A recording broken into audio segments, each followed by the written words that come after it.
Hi guys, this is Rashmi from AIIMS Delhi. आज की video में मैं डिस्कस करूंगी कि कैसे आपको 95% अबव आ सकता है मैथ्स और बायो दोनों में, अगर आप थोड़ा सा इंटरेस्ट और बहुत ज़्यादा हार्ड वर्क शो करें। See it's not going to be a magic trick और एनी शॉर्ट ट्रिक जिससे कि आप अपना परफॉर्मेंस ऐसे बूम कर सको, but there are going to be really generous tips जिसमें कि इवन दो अभी आपके पास जितने भी टाइम है उसमें भी अगर आप थोड़ा बहुत भी मेहनत कर रखे हो पहले, तो हो सकता है आप अपना परफॉर्मेंस हाइक कर सको एक प्रॉपर लेवल तक। ठीक है, तो इस वीडियो में मैं पहले अपने बारे में बात करूंगी, how I read both of the subjects and my other subjects and how much I got. तो गाइज मैं पहले मैथ्स के बारे में आपसे बात करूंगी, उसके बाद मैं बायो के बारे में बात करूंगी। ठीक है, तो जहाँ तक मेरी बात है तो मुझे 12th बोर्ड में 86% आया था, which I am not very happy about, and I got 95 and 95 in both maths and bio. And why I got 86%? Because I messed up my English. So जो लोग भी 90 प्लस स्कोर करना चाहते हैं, please English को ignore मत करना, या फिर अगर आपका कोई एक्स्ट्रा सब्जेक्ट है तो प्लीज़ उसको इग्नोर मत करना। ठीक है, that's why I lost it, because I was just aiming for 90% but I did not get it, so my result day was not a very happy day for me. ठीक है, so I will start with my 11th। तो मैंने क्या किया था कि पहले तो मुझे बायो में बहुत इंटरेस्ट था, उसके बाद जैसे जैसे मैं मैथ्स पढ़ना शुरू की, even though I was very scared about maths, but people told me to take maths, I took maths and I started working hard on it because I was scared as hell कि maths में अगर नहीं पढ़ो तो fail हो जाते हैं। I got to know this from my seniors, so I started working really hard. And what book I used to do? I used to do R.S. Agarwal on a regular basis. That was my regular book with NCERT. जहाँ तक आप देखेंगे तो NCERT में बहुत कम questions होते हैं, तो उस सिर्फ अगर आप NCERT सॉल्व करोगे तो हो सकता है आपके सारे कॉन्सेप्ट्स क्लियर ना हो। ठीक है, तो इसीलिए आपको एक एक्स्ट्रा बुक अगर आप सॉल्व करो देन इट्स बेस्ट। तो मैं भी उस बुक को रेगुलर बेसिस पे सॉल्व करती थी, और जब भी कोई टेस्ट आता था स्कूल में या अब मेरे ट्यूशन में, तो मैं जो है उसको एक बार रिवाइज कर लेती थी। जहाँ तक मेरे ट्यूशन की बात है तो मुझे एक सर आते थे पढ़ाने के लिए, जो मुझे 9th से पढ़ा रहे थे, तो वही मुझे पढ़ाते थे 11th 12th में भी उन्होंने मुझे मैथ्स पढ़ाया था। तो वो कभी कभी छोटा सा टेस्ट लेते थे, तो उससे क्या होता था कि लाइक R.S. अग्रवाल जो थी मेरी 2 बार रिवाइज हो गई थी, और NCERT I guess I revise like 3-4 times, because आपके टीचर्स भी आपको बताते होंगे, and you must be knowing कि most of the questions come from NCERT, like 95% questions like just comes from NCERT, like उठा के आ जाते हैं। ठीक है, बट स्टिल लाइक जो अदर 5% होते हैं that is also from NCERT, but they just modify it to test your concept, because कुछ स्टूडेंट ऐसा भी हो सकता है कि वो बस रट के चले जाएं याद करने के लिए।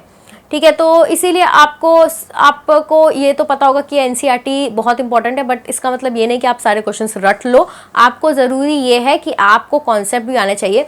तो आपको मैं एक लड़की के बारे में बताऊंगी। She was a commerce student and she had maths, so she got 98। ठीक है, और उसने सिर्फ NCERT की थी, और वो थोड़ा बहुत एक्स्ट्रा क्वेश्चंस करती थी। तो वो एक्स्ट्रा क्वेश्चन सिर्फ तब करती थी जब स्कूल में सर कुछ एक्स्ट्रा बताते थे, और जब वो अपने ट्यूशन में पढ़ती थी। तो बेसिकली ये था कि उसने ज़्यादा क्वेश्चंस नहीं किए, लेकिन उसने बेसिकली इम्पॉर्टेंस कॉन्सेप्ट को दिया। तो उसकी कॉन्सेप्ट इतनी ज़्यादा अच्छी थी और उसकी NCERT इतनी ज़्यादा उसने अच्छे से प्रैक्टिस कर रखी थी कि उसको 98 आया। इवन दो लाइक मैंने भी अपने बोर्ड्स में मैंने कोई क्वेश्चन गलत नहीं किया था, लाइक मैंने थोड़ा सा गंदा कर दिया था। ठीक है, बहुत सारे कट्स थे, बहुत सारे क्रॉसेस थे, that's why they cut marks I guess, और maybe I would have messed up 1 question. So इतना ये भी आपको इस बात पे भी ध्यान देना है, अगर आप कोई क्वेश्चन सॉल्व कर रहे हैं अपने आंसर बुकलेट में, तो आप ज़्यादा कट्स ना करें, क्योंकि उसके लिए भी वो मार्क्स काटते हैं। जितनी अच्छी हैंड राइटिंग रख सकते हैं, जितना क्लीन रख सकते हैं, उससे भी आपको मार्क्स मिलते हैं बोर्ड्स में। ठीक है, तो बेसिकली आपको तो मैथ्स के बारे में मैं यही बोलूँगी कि अगर आपने कोई एक्स्ट्रा बुक अभी तक सॉल्व नहीं किया, या फिर आपने हल्का फुल्का सॉल्व किया है, तो अभी जो टाइम है, अभी बेसिकली बस ये है कि आप अगर बस बोर्ड्स के लिए, जो बोर्ड्स के स्टूडेंट्स मुझे देख रहे हैं, तो वो आप बस यही करें कि आप अभी NCERT के हर एक क्वेश्चंस को अच्छे से करें, एटलीस्ट 2 बार रिवाइज कर लें पूरे 12th के बुक को। ठीक है, और इतना ध्यान रखें कि आपको कॉन्सेप्ट समझ में आ रहा है। अगर आपको हर एक क्वेश्चन एटलीस्ट हल्का भी याद होगा, like it's not a very difficult task to remember all the questions, really, like काम कर रहा है तो कर लो, अगर याद हो पा रहा है कर लो, कोई दिक्कत नहीं है। Like it's the last moment, what ever works for you. ठीक है, अगर आप 1 महीने में, मे बी 1 महीने में आपका एग्जाम होगा, अगर आप अच्छे से कॉन्सेप्ट समझ के थोड़ा बहुत क्वेश्चंस को लाइक एक मेमोरी होनी चाहिए कि एनसीईआरटी में ये क्वेश्चन था और मैंने इसको ऐसे सॉल्व किया था। I am not telling you कि रेक्टिफाई एवरीथिंग, ठीक है, but if you are a board student and you need to get good marks, so you can even try that, ठीक है। तो आपको बस यही करना है कि आप हर एक चैप्टर को ट्वाइस या थ्राइस रिवाइज करें, ठीक है। और मैं एक चीज़ बताऊंगी, जब मैं 11th-12th में थी तो जब एग्ज़ाम आते थे तो एक बुक आती थी एग्ज़ाम आइडिया, ठीक है। अभी मुझे नहीं पता वो आती है कि नहीं, बट उसमें काफ़ी ज़्यादा अच्छे क्वेश्चंस होते थे, जनरस क्वेश्चंस होते थे, ठीक है, जो कि बहुत ज़्यादा चांसेस होते हैं कि आने के एग्ज़ाम में, ठीक है। तो उन क्वेश्चंस को मैं वो बुक खरीदती थी सारे सब्जेक्ट्स के लिए और उसको मैं सॉल्व किया करती थी, इवन दो उसमें आंसर्स होते थे, तो but still I use to get an idea कि क्या पढ़ना है एग्जैक्टली, ठीक है। तो you guys can also try और एनी बुक लाइक दैट, ठीक। जो लोग अभी फ्रेशर हैं, जो लोग अभी तुरंत 11th-12th में गए हैं, मुझे आपसे बहुत ही जनरस रिक्वेस्ट है कि अगर आप मैथ्स अच्छा करना चाहते हैं तो वो आपके लास्ट के आखिरी 3 महीने में नहीं हो सकेगा। अगर आपने मैथ्स एक्स्ट्रा में ले रखा है बायो में, आपको थ्रू आउट द ईयर मेहनत करना होगा। And if you will ask me, I use to study for 6 hours, ठीक है, डेली फॉर मैथ्स, बिकॉज मैंने कभी घंटा से काउंट तो नहीं किया था, बट मुझे इतना ज़्यादा मज़ा आता था मैथ्स पढ़ने में कि कुछ मैं पढ़ूँ या ना पढ़ूँ, मैथ्स ज़रूर पढ़ती थी, ठीक है, मैथ्स ज़रूर सॉल्व करती थी, and use to be fun for me, ठीक है। एंड दैट्स व्हाट, अगर आप मैथ्स आपने एक्स्ट्रा लिया है तो बी कॉशियस, आपको डेली 6 to 8 आवर्स आपको देना ही देना है। अगर आप एक दिन कम दे रहे हो तो मे बी आप you can give more time next day, but आपको मैथ्स में थ्रू आउट द ईयर आपको काम करना है। लास्ट के 3 महीने में अगर आप सोच रहे हैं पढ़ के आप जो है बहुत अच्छा स्कोर कर पाएंगे, so I don't think that would be very easy for you, ठीक है। So this was about maths.